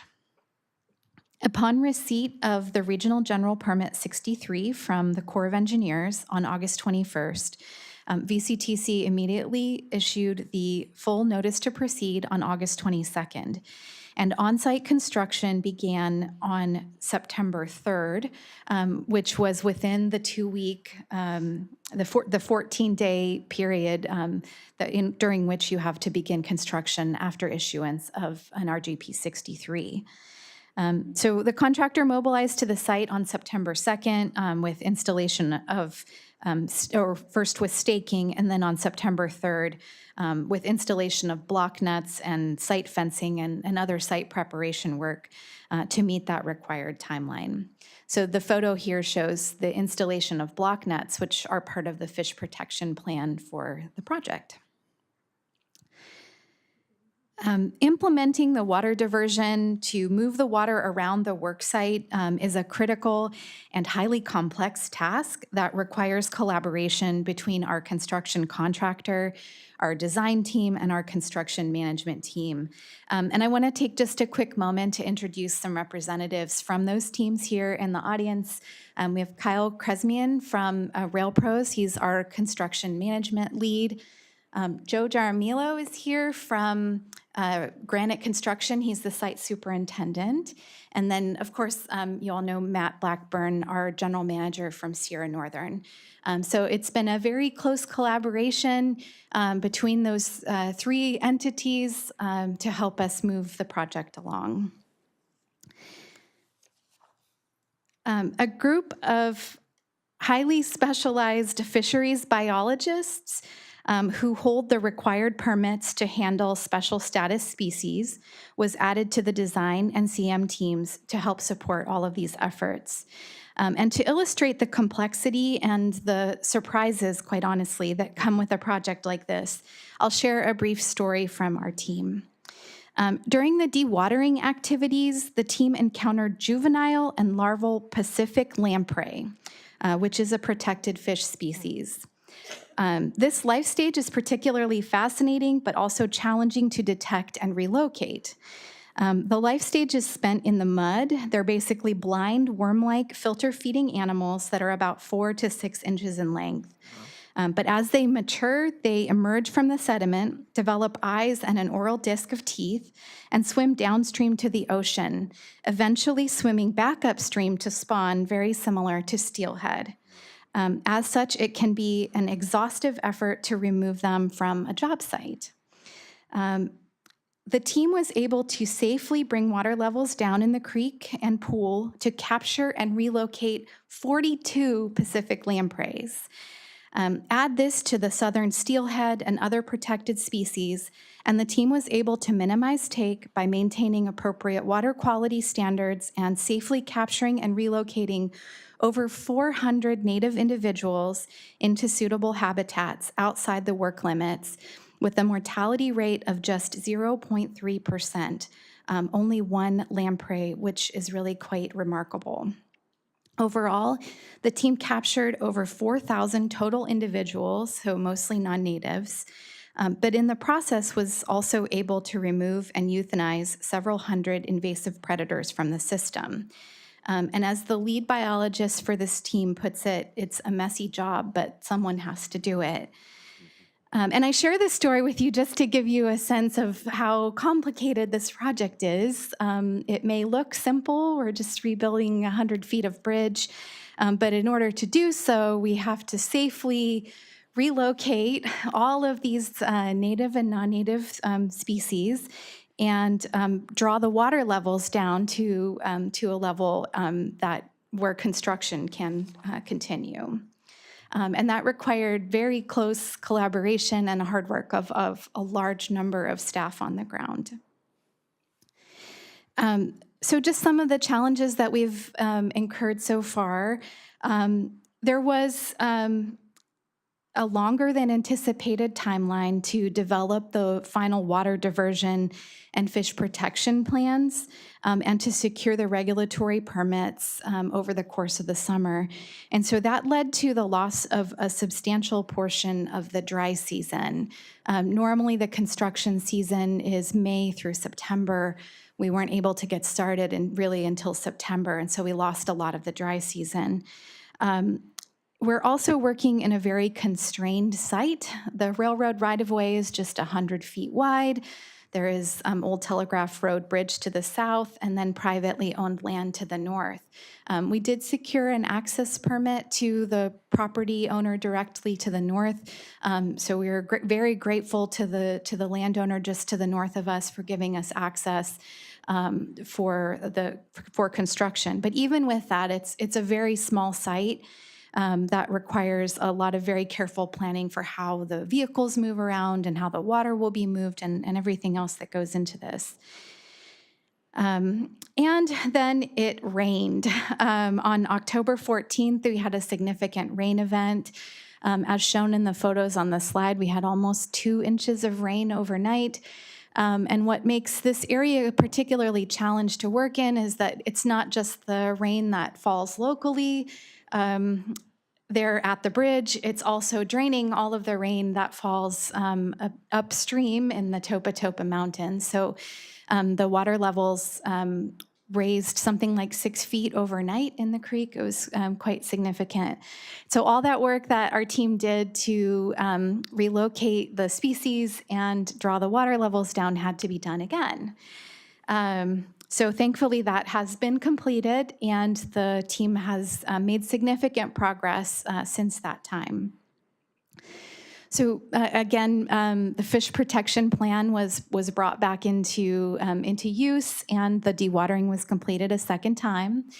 Our site preparation has continued and in order to prevent water incursion on the site going forward, particularly as we enter the rainy season, plans are being finalized to add a 10-foot high coffer dam that's called an aqua dam. It's basically a water-filled bladder that will go all around the site to prevent water from entering the construction site.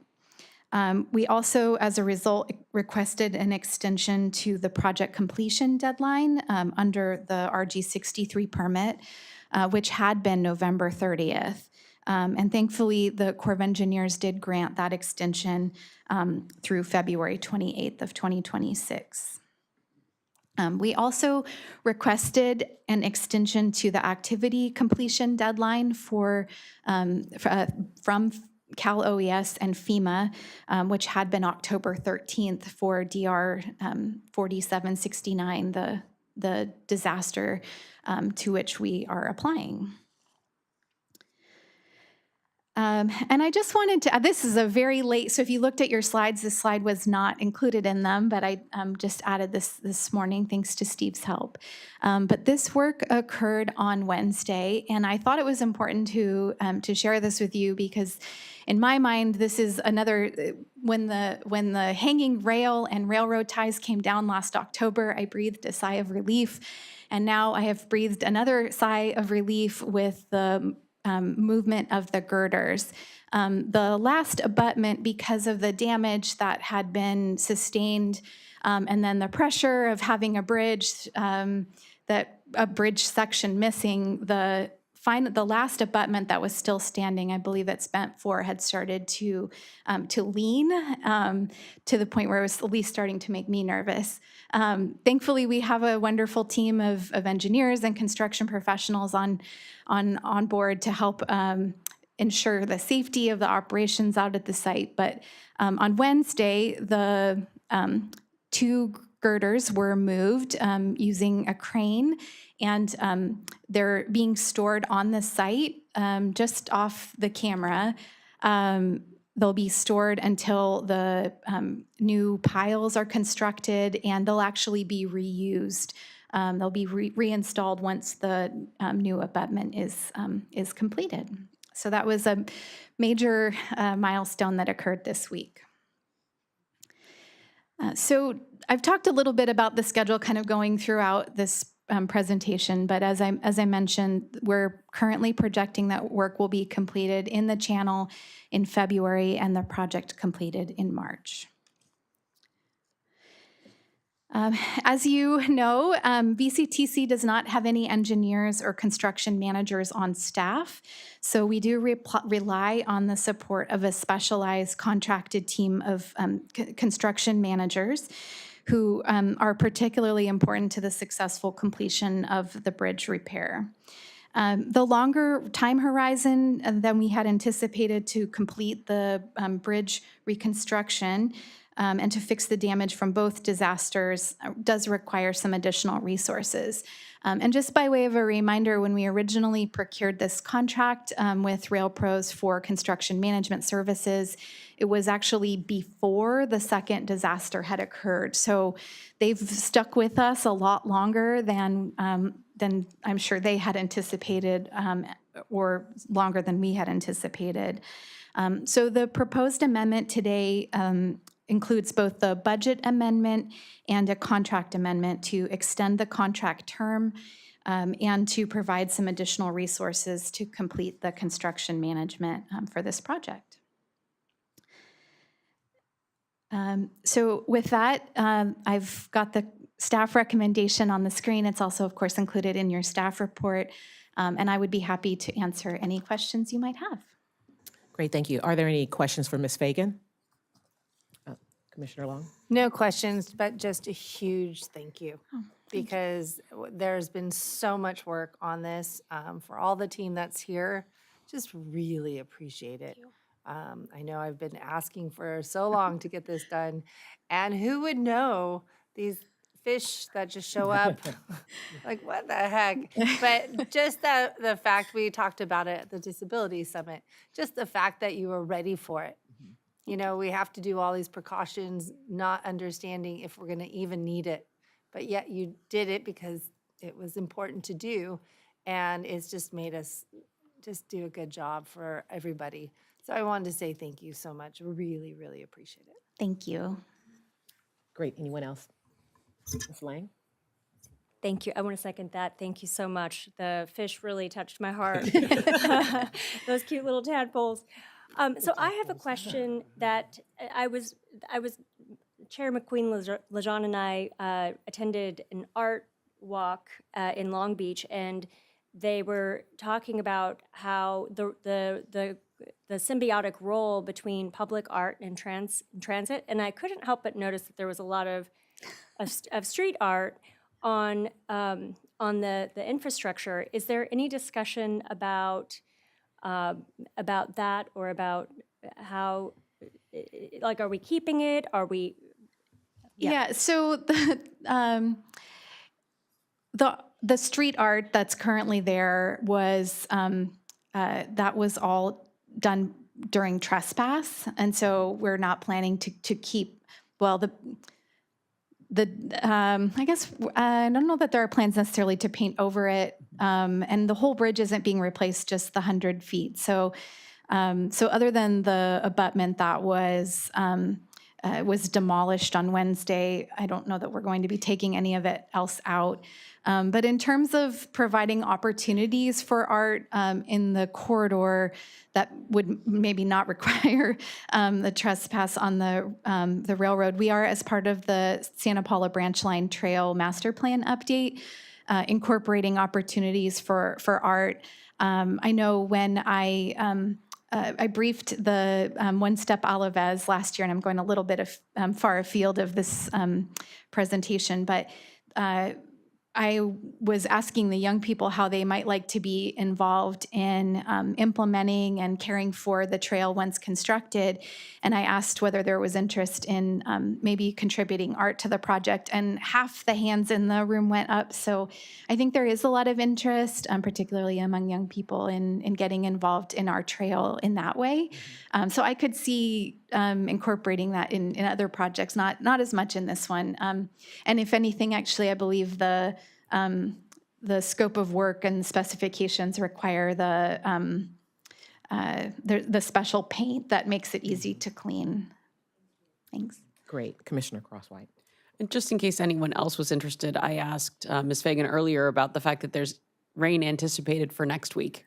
And so I don't know if any of the rest of you are interested in that, but I don't know if you want to share with them. Sure. I wish it would not rain until after February, and then it can rain all at once. But unfortunately, we are expecting a significant rain event next week. The team is working on ways to make sure that the best management practices are all being followed. I understand that they've identified sort of a new way to provide a route for overflow water to bypass the site.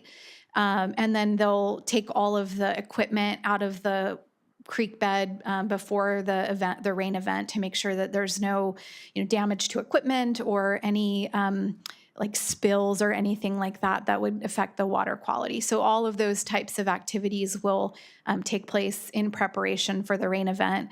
It's not great for the schedule, but we're going to just keep doing what we can to continue to move forward and control the things we can, Mother Nature not being one of them. Thank you. Great. Commissioner Tremley. Yeah, two quick questions, and thanks for the presentation, Amanda, and ditto to what my fellow commissioners said. This is it's a complicated project.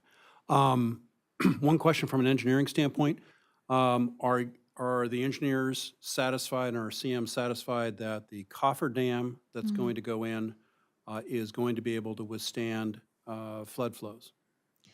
Kyle, do you want to in come the up event of a and- substantial rain event?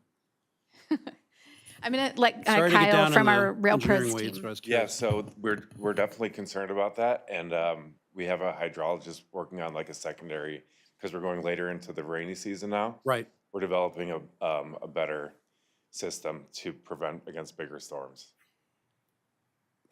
I think what I'm hearing, you have a backup plan then Yes, with respect exactly. to the coffer dam. Right. Okay, all right. Thank you for that. Second, and I apologize, Madam Chair, but question for legal counsel. This is a receive and file item on the agenda. So how are we going to vote on these amendments? It actually, there was the agenda, the original version of the agenda was cut off. It had been updated, so it is now, it shows both receive I'm and file. really glad to know I'm behind the times. Yep. Okay, thank you. No problem. Good. Great. Any other questions? Vice Chair LeJean. Oh, sorry, go ahead. I'm sorry. Commissioner Broggie? Yeah, I just wanted to, again, express my gratitude and thanks to you specifically for this amazing work that's been done.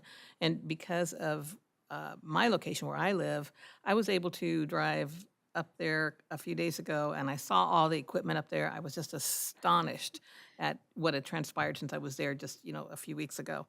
And I do routinely make it a point to go up there and see the site and see the progress, and I'm just ecstatic with what's going on.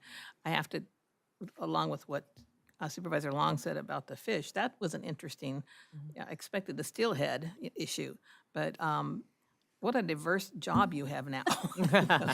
I definitely learn a lot every day here at VCTC. I will say that that's actually a little closer to my educational training. My master's degree is in resource policy and behavior. So So that's probably why I get so excited about these sorts of developments on the projects. But really, we've just been super fortunate to have a team of biologists who can help guide and who actually have the permits to physically handle which are very unusual. They had to bring in a sub-consultant to do that work.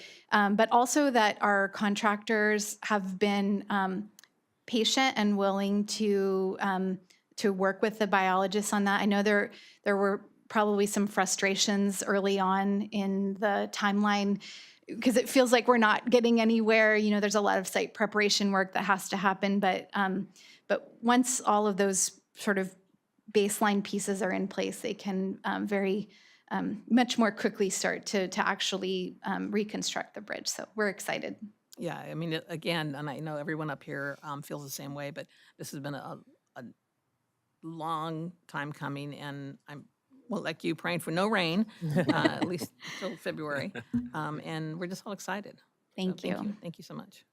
Great, Mr. Erickson. Oh, and just quickly, I just wanted to note, with apologies to William Shakespeare, who noted the course of true love never did run smooth. I would add the course of rebuilding a bridge, in a waterway never did run smooth. But thank you, Amanda, and the team, and Rail Pros and Granite Construction. In full disclosure, when Amanda first told me they'd found fish there, I thought, well, that's it. We're done. But it really, I think it showed the prep work that was done in preparing for a eventuality like that we were able to accommodate it and keep moving forward. So thank you. Thank you so much. Great, thank you. Are there any other questions? Okay, board, we have the recommendations before us. Is there a motion and a second to approve? Any further discussion? We have a first and a second. Okay, couldn't hear it. Already. Is there any further discussion? Okay, Madam Clerk.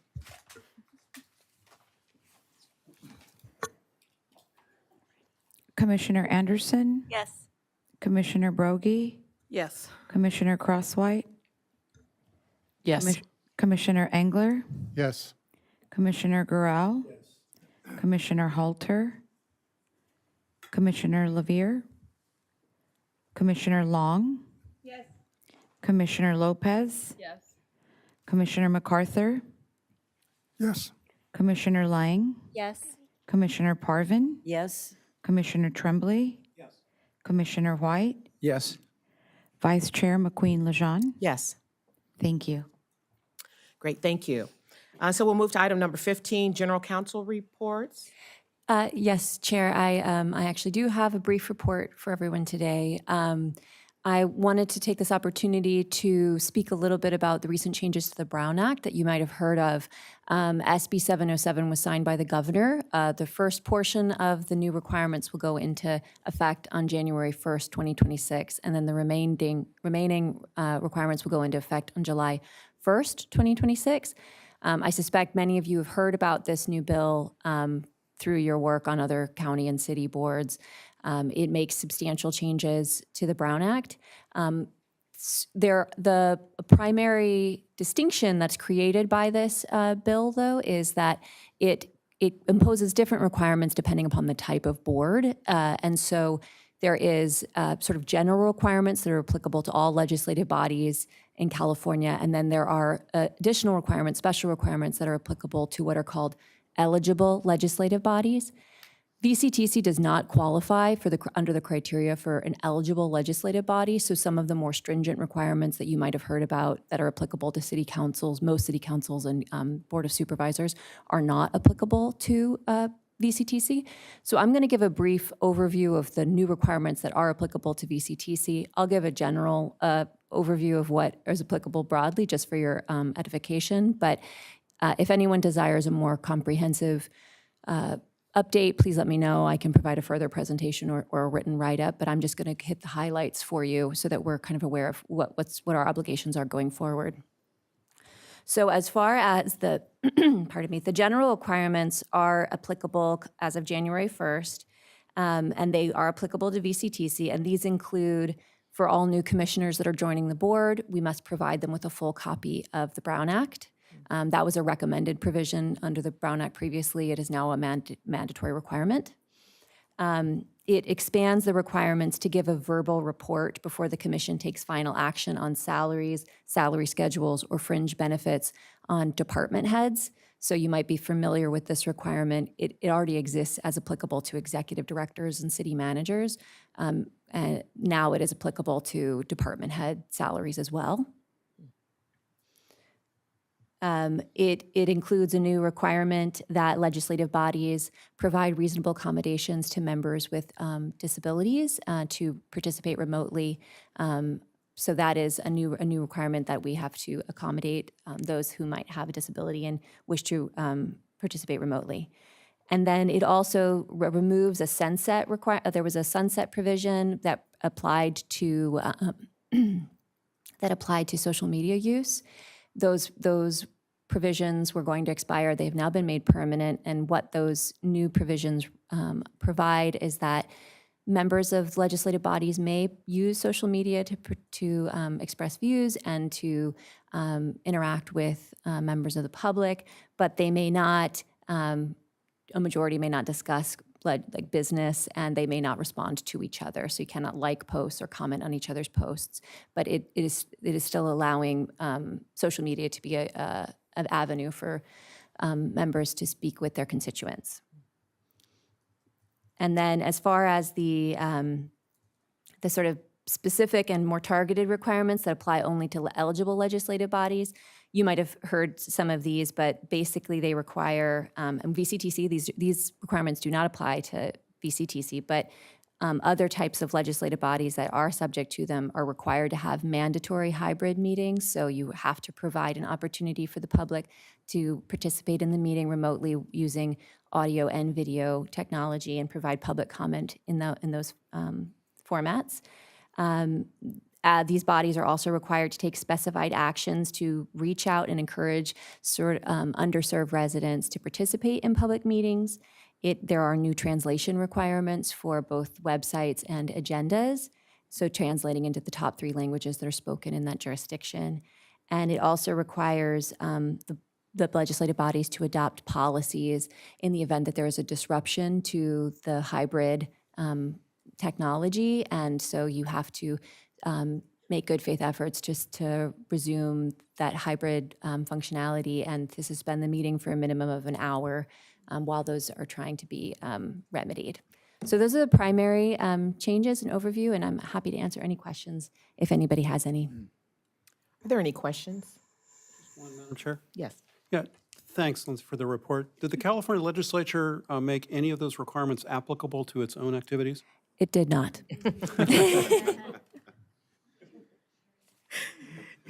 Any other questions? What was Commissioner Crosswhite. what was the number of the bill or bills? SB 707. Okay, thank you. Yep.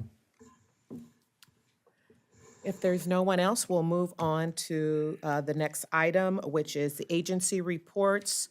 Has anyone been identified to present a SCAG report for Mr. Judge? No, but I can. Okay, go right ahead. I went and looked at their agenda because I had been at the meeting, and they did forward for recommendation. It'll go to the regional council in December for approval of the $1.2 billion in surface transportation block grant and congestion mitigation, air quality, also known as STBG and CMAQ. For the next 2 cycles, so the 26-27 and 27-28 funding cycles. So it'll go to regional council for approval in December, but they did forward that item. And then I would also just add that, if I can get to it, SCAG is doing a pilot program of a Future Leaders Initiative. And so it's a program for civic leadership, engagement learning for young people between the ages of 18 and 24. So if you know anyone who's in that age range who has interest in civic leadership, it's going to be a 6-month program. The first portion of it will all be online. They will have an option on the last day to go and meet their colleagues in person. They get a $500 stipend if they're chosen to participate. And then I believe the deadline is November 25th, 24th or 25th. It's on the website. So it's free for them to apply. They get $500 if they participate. And so I would love to see some Ventura County young people participate in that program. And it's not just about getting the download of learning, but SCAG also wants to engage with them on their perspective on some of these topics. So it's also an opportunity for them to provide information and feedback back to the Southern California Association of Governments. So this is a pilot program, the first time they're doing it. So if you know of any young people in your community who would be interested, please pass the information along to them. They can find it under Future Leaders Initiative on the SCAG website, which is scag.ca.gov. Thank you. Great. Any questions for Ms. Crosswhite? Oh, and actually one more thing, in the Energy and Environment Committee, even though that's not specifically that, we had a great presentation on extreme heat impacts, and both on individual human being level, but also on ways that cities can help mitigate extreme heat impacts. And so there was a case study of some of the stuff that LA County has been doing. So if you're interested in that topic, I would recommend going and watching the presentation on the Energy Environment Committee meeting for the Southern California Association of Governments. They talked about how they've evaluated where they plant trees, as well as cooling pavement techniques.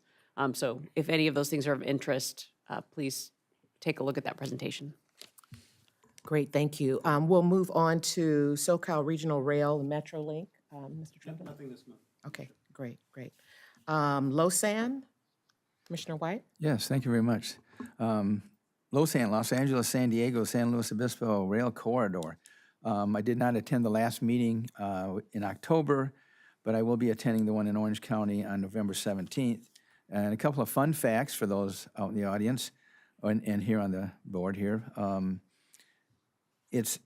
We're really actually looking at expanding a route from Santa Barbara, from Ventura, is going to be on the board agenda. It's a 350-mile route that we have there. It's the second busiest intercity rail corridor in the United States. And it's a 15-member board. We provide 26 planes, 26 trains a day up and down the corridor. It also includes 70 freight trains that are going up and down that corridor. And mentioned earlier of 350 miles total, with a total passenger meeting of 5.18 million people using it. So a lot of people use LoSan. So that's it for that report. Thank you. Great. Well, then we'll go right back to you for the Coastal Rail. Coastal Rail Coordinating Council, which is CRCC, will be meeting in King City this month. A lot of vision plans for what they want to do. We have people from the north, people from the south that discuss a number of things that are concerned for rail up there. Their real idea of CRCC is to improve frequency, speed, reliability, and ease of use of passenger trains on the coastal route between San Francisco and Los Angeles. So that's how that ties in there. That's all my report for that. Great. And the next one is CalCog, but the meeting is this afternoon. Do you have anything you'd like to Yeah, share? there hasn't been a meeting since our last meeting, but I do have a meeting at 1:30 this afternoon, so I'll have something to report for our next meeting. And finally, we'll go back to Commissioner White for the CalVans. CalVans, we met the other day, and we're going to be meeting again on the 7th. A lot of stuff going on with CalVans. It's some of the things that I found out that are a little disconcerting is that there's, for people crossing the border using our vehicles, there's a 2 to 4 hour wait in line to cross the border. And then once they cross the border, they have another hour and a half to work. So a lot of stuff going on with political situations going on. There are some interesting things that we can follow in all these vans. One, we have an app that checks the air pressure on the vehicles when they're driving around. If they're speeding, we can keep a hold of that. local transit agencies, they create a lot of money for us here at VCTC, so that's kind of exciting. And some of the future challenges and opportunities and growth are going to be discussed on the 7th in Fresno, California, for those who know where that is. That's all I have. Thank you. Great, thank you. And so that's the final item. Mr. Erickson, do you have anything to say before anything at all? Just thank you again to the commission and to the staff for just another, I think, great year of projects and service, and excited for the next year. We intend to going to cancel the December meeting. We'll have a formal notice about that, but we'll be back here in 2026. So a lot to do before then, but thank you. Okay, thank you so much. And so we're going to adjourn the meeting today, but before we do that, I just want to remind you that next Tuesday is Veterans Day. So let's celebrate those who have made it a better place for us to live in this country. So please celebrate it somehow. So we're going to adjourn today's meeting. It's 10:55, and we'll hear back on whether we'll be meeting next month or not, but it looks like we'll be meeting in January. Everybody, thank you and have a great day. Thank you.